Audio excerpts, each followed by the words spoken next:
The fact that our first canonically trans vampire is immediately misgendered is not great. Hey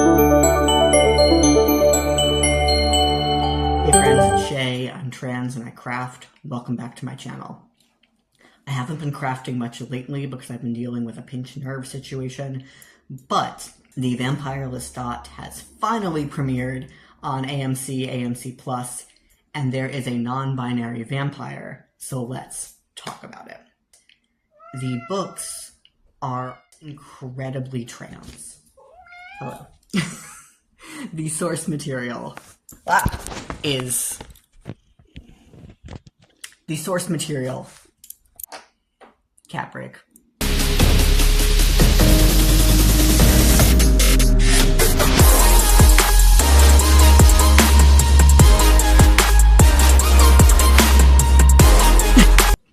Claudia's character is very trans-coded. And by that I mean she experiences dysphoria. Inside, she knows that she is an adult woman, but on the outside, societally, people treat her like she is a child. That is a social dysphoria, and that is a body dysphoria. So, there's already a very trans reading of, like, one of the principal characters of Interview with the Vampire. Coupled with the fact that Lestat's mother, Gabriella, a lot of people read her as a trans man, a trans masculine character in the books. Now, I can't speak to what the show is going to do with her character.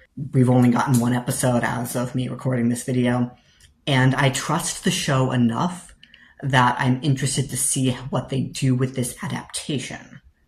All the same, I don't think that they're going for a trans representation with Gabrielle's character. And we can talk more about that once the whole season has aired and once there's a clearer idea about what direction they're going. But we do have a canonically trans character in the Vampire Lestat, and that is the vampire Russ. Now, what's interesting to me about this portrayal is that the vampire Tim misgenders them. And there's no reason for that.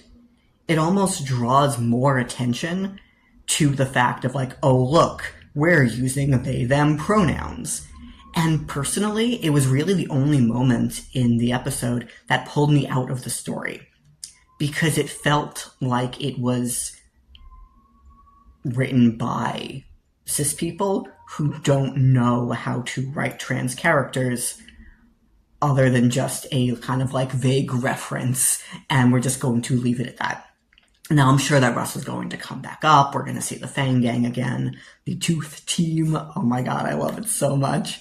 But the fact that our first canonically trans vampire is immediately misgendered is not great. It also reinforces some negative stereotypes around non-binary people, that non-binary people are actually all just women.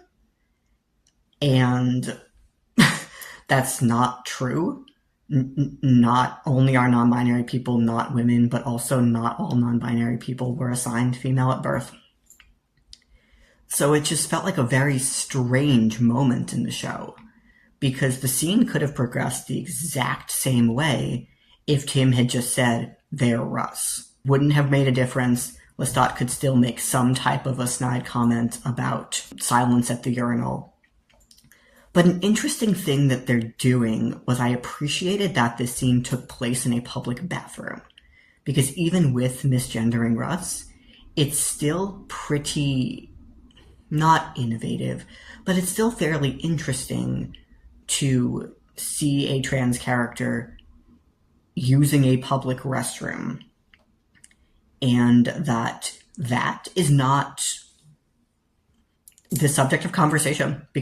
But there's no reason why that interesting scene couldn't have been elevated by Tim just using the correct pronouns. So actually, the other thing that I'm really interested for in this season, and hopefully seasons beyond, is that we know from the opening scene that there's been some like mass murder catastrophe of men. And I haven't read The Queen of the Damned Gods since like 2012, so it's been a minute. Not my favorite of the books. But the fact that the show starts off by referencing chromosomes, I'm going to give it the benefit of the doubt that the actual portrayal of this storyline is going to be more nuanced than everyone with these chromosomes or everyone who is a man has been targeted.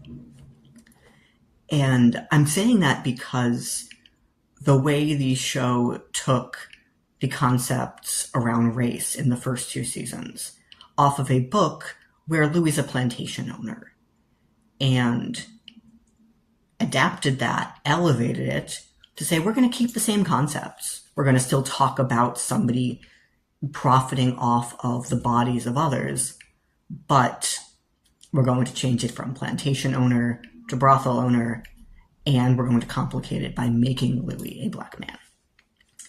So I'm hoping that when the show gets to a point to actually discuss like Akasha's larger plans, that the show will take a similar elevated approach to sex and gender.